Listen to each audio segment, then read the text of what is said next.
Oh, that's fine. That seems fine. Oh, that's good. That seems totally fine. That's what this is for. This is an impact driver. You put it in the screw, push it down, twist it in the direction you want it to turn, and smack it with a hammer as you're holding it. And it applies a ton of inward pressure and rotation at the same time. Maybe it'll help, maybe it won't, I don't know.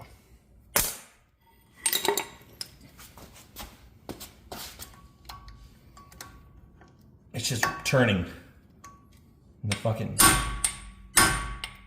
It's just turning in the fucking screw head.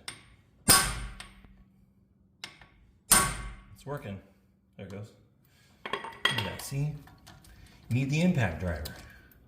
Then your problems are solved.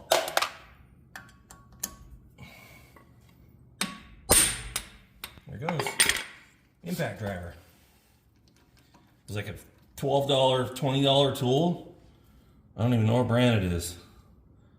Craftsman. You know.